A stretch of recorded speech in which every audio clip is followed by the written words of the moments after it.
Hello students, this is Bindu from Bindu Education Castle.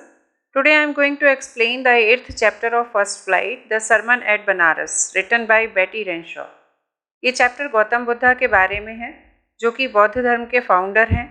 उन्होंने ही बौद्ध धर्म की स्थापना की थी। ये चैप्टर गौतम बुद्ध के राजकुमार होने से लेकर सन्यासी होने तक की जर्नी को कवर करता है। गौतम बुद्ध का जन्म एक राजघराने में हुआ, जहां उन्हें राजकुमार सिद्धार्थ गौतम के नाम से जाना जाता था। दुनिया के दुख और तकलीफ़ों को देख करके वो अपना राजसी जीवन त्याग कर ज्ञान की, सत्य की या मोक्ष की खोज में निकल पड़े। फाइनली उन्हें पीपल के पेड़ के नीचे बोध गया में ज्ञान की या मोक्ष की प्राप्ति हुई। उस पेड़ को बोधि वृक्ष भी कहा जाता है। गौतम बुद्ध ने बनारस में गंगा नदी के किनारे अपना सबसे पहला प्रवचन या फर्स्ट सरमन जिसको कहते हैं वो दिया। उनसे ज्ञान प्राप्त करने वालों में कीसा गौतमी सबसे पहली थीं। कीसा गौतमी को बुद्ध ने कैसे ज्ञान दिया, कैसे उसे उसके दुख से छुटकारा दिलाया, यही जानेंगे हम इस चैप्टर में। चलिए स्टार्ट करते हैं the sermon at Benares. Gautam Buddha began life as a prince named Siddhartha Gautama in northern India. Gautam Buddha ने अपनी लाइफ शुरू की थी सिद्धार्थ गौतम के नाम से। वो एक प्रिंस थे नॉर्दर्न इंडिया के। At 12 he was sent away for schooling in the Hindu sacred scriptures and 4 years later he returned home to marry a princess.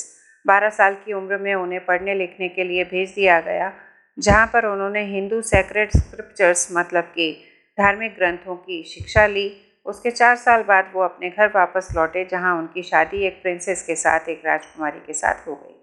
They had a son and lived for 10 years as befitted royalty. उनके एक बेटा हुआ। उसके बाद 10 साल तक उन्होंने अपना राजसी जीवन गुजारा, जैसा कि राजा लोगों का शाही अंदाज होता है उस तरीके से जिए। At about the age of 25, the prince heretofore shielded from the sufferings of the world. 25 साल की उम्र तक उन्हें दुनिया की तकलीफ़ों का कोई अंदाज़ा भी नहीं था, क्योंकि वो उस सबसे शील्डेड थे, प्रोटेक्टेड थे। While out hunting, chanced upon a sick man, then an aged man, then a funeral procession, and finally a monk begging for alms. और एक बार हंटिंग के लिए जाते समय उन्होंने एक बीमार आदमी को, उसके बाद एक एजेड आदमी यानी वृद्ध आदमी को, और फिर फ्यूनरल प्रोसेशन को देखा। फ्यूनरल प्रोसेशन कहते हैं शव यात्रा को। और फाइनली एक मॉन्क को, बौद्ध भिक्षु को भीख मांगते हुए देखा। These sights so moved him that he at once went out into the world to seek enlightenment concerning the sorrows he had witnessed. जो भी दुख तकलीफ़ें उन्होंने देखी, अभी लोगों को तकलीफ़ में देखा, उससे वो इतना ज़्यादा परेशान हो गए कि उन्होंने तुरंत ही ये डिसाइड किया कि वो एनलाइटनमेंट के लिए यानी कि ज्ञान प्राप्ति के लिए जाएंगे, और वो अपना घर छोड़ करके मोक्ष की प्राप्ति के लिए, ज्ञान की प्राप्ति के लिए निकल पड़े।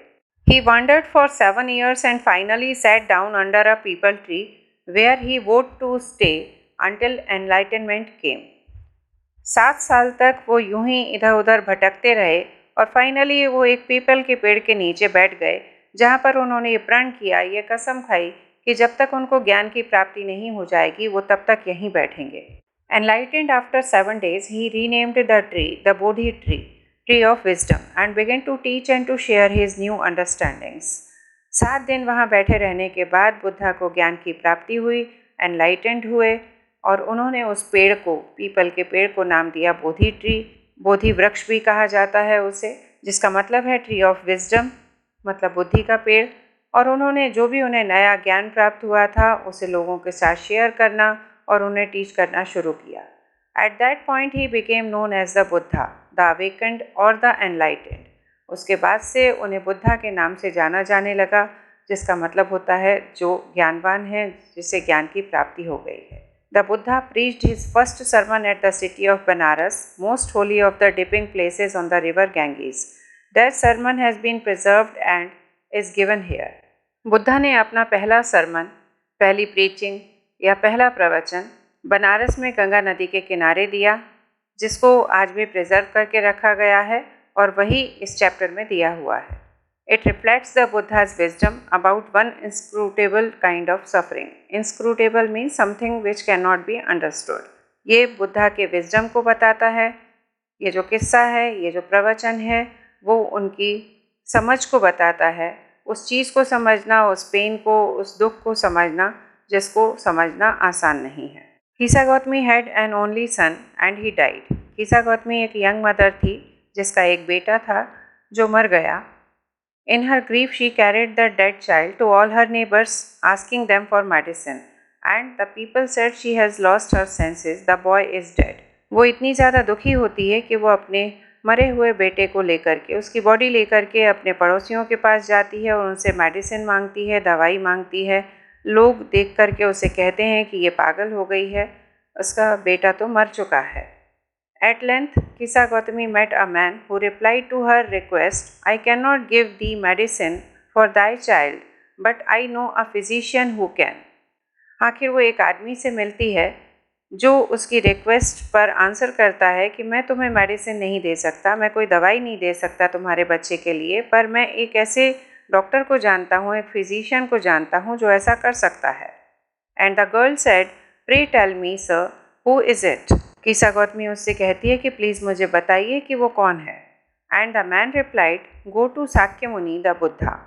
बुद्धा को शाक्य मुनि भी कहा जाता था. कीसा Gautami repaired to the Buddha and cried, Lord and Master, give me the medicine that will cure my boy. Repaired means went to. कीसा Gautami Buddha के पास गई और रोने लगी, उनसे बोली कि मुझे मेरे बेटे को ठीक करने के लिए कोई दवाई दे दो. The Buddha answered, I want a handful of mustard seed. And when the girl in her joy promised to procure it, the Buddha added, the mustard seed must be taken from a house where no one has lost a child, husband, parent or friend. Buddha ने जवाब दिया कि तुम मुट्ठी भर सरसों के दाने ले आओ. और जैसे ही कीसा ने खुशी से इस बात का प्रॉमिस किया कि वो मुट्ठी भर सरसों के दाने ले आएगी, बुद्धा ने आगे ऐड किया कि मस्टर्ड सीड्स यानी सरसों के दाने वहाँ से लेकर के आने हैं जहाँ जिस घर में किसी ने भी अपने बेटे को, अपने हस्बैंड को, पेरेंट को या फ्रेंड को खोया ना हो. मतलब उस घर में किसी भी बच्चे की, किसी के पति की, पेरेंट की या फ्रेंड की मौत ना हुई हो. Poor Kisa Gautami now went from house to house and the people pitied her and said, here is mustard seed, take it. But when she asked, did a son or daughter, a father or mother die in your family? They answered her, alas, the living are few, but the dead are many. बेचारी कीसा गौतमी अब घर से घर जा रही थी और लोगों से मस्टर्ड सीड्स मांग रही थी, सरसों के दाने मांग रही थी. लोगों को उस पर दया आती थी और वो कहते थे कि ठीक है, सरसों के दाने ये रहे, ले लो. बट जब वो कहती थी कि क्या वहाँ पर किसी बेटे की, किसी बेटी की, किसी के पिता की या माँ की डेथ हुई है क्या उस फैमिली में, तो वो आंसर करते थे, वो बोलते थे कि हाँ, यहाँ पर जीने वाले कम हैं बल्कि डेड लोग ज़्यादा हैं. Do not remind us of our deepest grave. वो इससे कहते थे कीसा से कि हमें हमारे दुख की, हमें हमारी तकलीफ़ की याद मत दिलाओ. And there was no house but some beloved one had died in it. और उसे ऐसा कोई भी घर नहीं मिला जहाँ पर किसी अपने की मौत ना हुई हो. Kisa Gautami became weary and hopeless and sat down at the wayside watching the lights of the city as they flickered up and were extinguished again. Weary means tired. Kisa Gautami थक गई, नाउमीद हो गई और किनारे पर बैठ गई और सिटी की तरफ, शहर की तरफ देखने लगी जहाँ पर लाइट्स जल रही थीं और फिर बुझ जाती थीं. At last the darkness of the night reigned everywhere. और आखिरकार रात हो गई, सब तरफ अंधेरा छा गया. And she considered the fate of men, that their lives flicker up and are extinguished again. और उसने सोचा कि आदमी का भाग्य भी ऐसा ही होता है, उनका जीवन भी जलता है और फिर बुझ जाता है. And she thought to herself, how selfish am I in my grief? Death is common to all. तब उसने ये रियलाइज़ किया और सोचा कि मैं कितनी ज़्यादा सेल्फिश हूँ, मैं कितनी स्वार्थी हो गई अपने दुख में. डेथ तो सबके लिए कॉमन है, मौत तो सबके लिए एक जैसी है. Yet in this valley of desolation there is a path that leads him to immortality who has surrendered all selfishness. Valley of desolation means an area which is filled with deep sorrow. तो इस दुनिया को उसने valley of desolation कहा है. उसने कहा कि इस दुनिया में जो कि दुख से, तकलीफ़ से भरी हुई है, फिर भी एक रास्ता है. अगर हम अपनी सेल्फिशनेस को छोड़ देते हैं तो हम अमर हो जाते हैं. The Buddha said the life of mortals in this world is troubled and brief and combined with pain. Mortals means those who bound to die. जिनका मरना सुनिश्चित है, लिविंग बींग्स। तो बुद्धा ने कहा कि जितने भी जीव हैं जो इस दुनिया में आते हैं उनकी लाइफ छोटी होती है, दुख से और तकलीफ से भरी हुई होती है। For there is not any means by which those that have been born can avoid dying. After reaching old age there is death of such a nature are living beings. तो बुद्धा ने कहा कि जितने भी जीव हैं जो लिविंग बींग्स हैं वो पहले बूढ़े होते हैं, उसके बाद मर जाते हैं।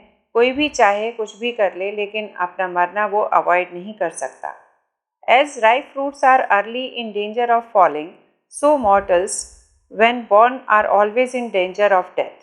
जैसे पके हुए फल को गिरने का खतरा हमेशा रहता है, वैसे ही जितने भी जीव हैं जो इस दुनिया में आते हैं उनके मरने का खतरा भी हमेशा रहता है।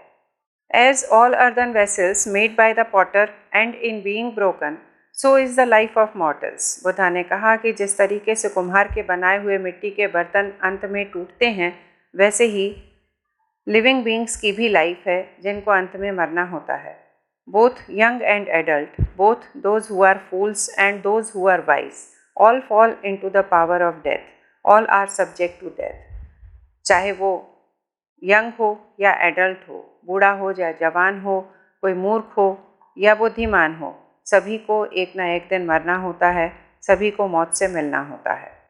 Of those who overcome bye death depart from life, a father can not save his son nor kinsman their relations. Kinsman means रिश्तेदार, relatives.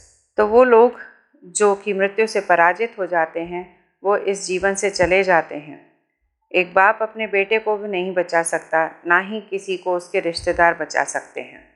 Mark, while relatives are looking on and lamenting deeply, one by one mortals are carried off, like an ox that is led to the slaughter.